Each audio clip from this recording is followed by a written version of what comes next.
बिस्मिल्लाहिर्रहमानिर्रहीम। अस्सलाम वालेकुम व्यूअर्स, कैसे हैं आप देख रहे हैं हमारा यूट्यूब चैनल देसी फूड सीक्रेट।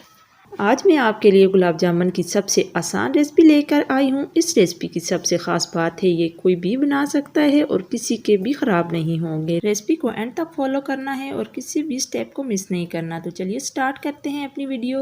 बिस्मिल्लाहिर्रहमानिर्रहीम। आज हम बनाने वाले हैं गुलाब जामुन, जिसके लिए हमें चीज़ें ज़रूरत हैं।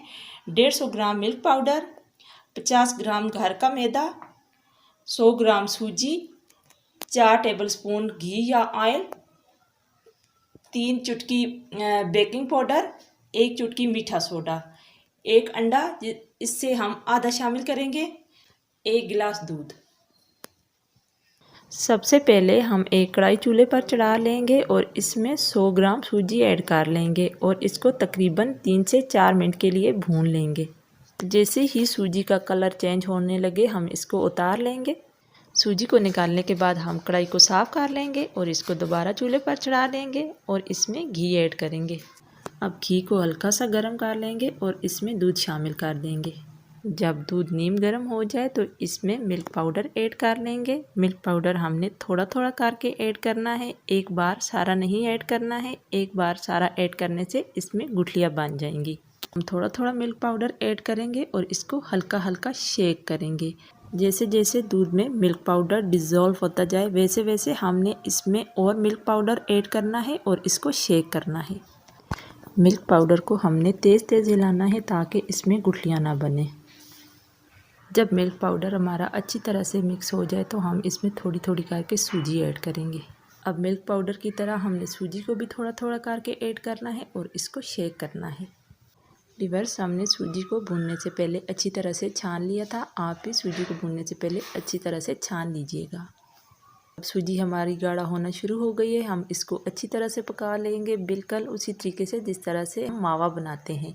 अगर आप चाहते हैं कि आपके साथ मावा वाले गुलाब जामुनों की रेसिपी शेयर करें तो कमेंट बॉक्स में ज़रूर बताइएगा।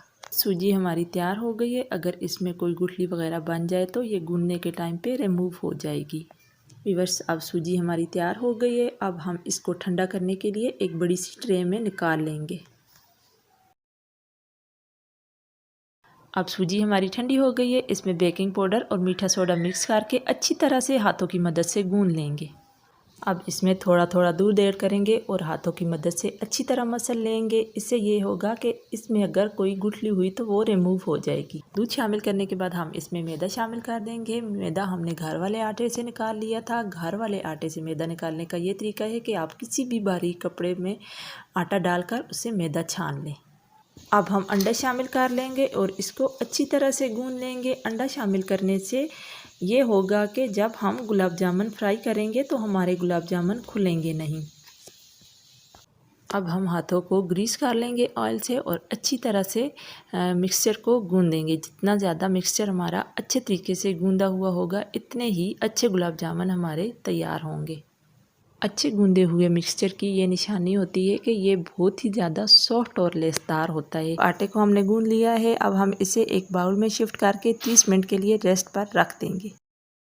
जितनी देर में आटा हमारा रेडी होगा हम चाशनी बना लेते हैं। चाशनी तैयार करने के लिए सबसे पहले हम कढ़ाई को चूल्हे पर चढ़ा देंगे। इसमें 1 बाउल चीनी का और 2 बाउल पानी के ऐड कर लेंगे। जितनी हम चीनी लेंगे उसका डबल हम पानी ऐड कर लेंगे। पानी ऐड करने के बाद हम 3 अदद इलायची शामिल कर लेंगे और इनके मुंह खोल लेंगे। अच्छे से मिक्स कर लेंगे। जब चीनी हमारी डिज़ोल्व होने लगे तो इसमें हम 1 टेबलस्पून लेमन का जूस ऐड कर लेंगे। लेमन का जूस ऐड करने से चाशनी जमती नहीं है। अब चाशनी को हम 3 से 4 बॉयल दे देंगे। जब चाशनी में चिपचिपाहट पैदा होने लगे तो इसका मतलब है कि चाशनी हमारी तैयार हो चुकी है। जब चाशनी तैयार हो जाए तो हमने फ्लेम बंद कर देनी है। अब 30 मिनट हो चुके हैं। बैटर हमारा रेडी हो चुका है। अब हम हाथों को ग्रीस कर लेंगे और इसके छोटे छोटे बॉल बना लेंगे। गुलाब जामुन के बॉल्स बनाते वक्त इस बात का ध्यान रखें कि इनमें स्क्रैच नहीं आना चाहिए। स्क्रैच आने से गुलाब जामुन फ्राई करते वक्त खुल जाएंगे। हम आधे बैटर के राउंड जामुन बना लेंगे और आधे बैटर के रोल जामुन बना लेंगे। आपको जौन सी भी शेप पसंद हो आप वो वाले जामुन बना सकते हैं। अब जामुन हमारे सारे रेडी हो गए हैं। अब हम इनको फ्राई कर लेंगे।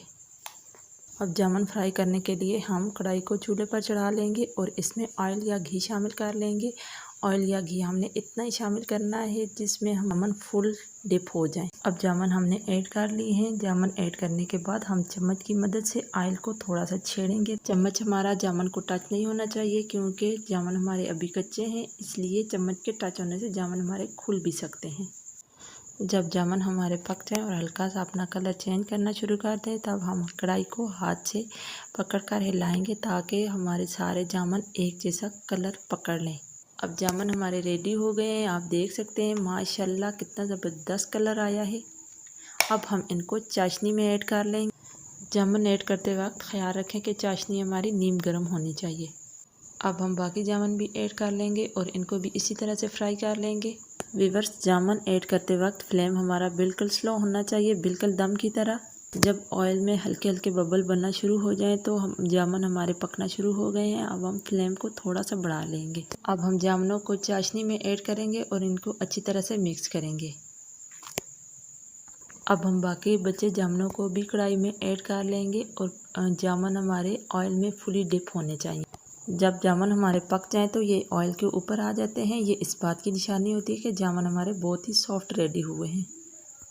अब हम जामुनों को चाशनी में ऐड कर लेंगे और इनको अच्छी तरह से हिलाएंगे ताकि जामुन चाशनी को अच्छी तरह से एब्जॉर्ब कर लें।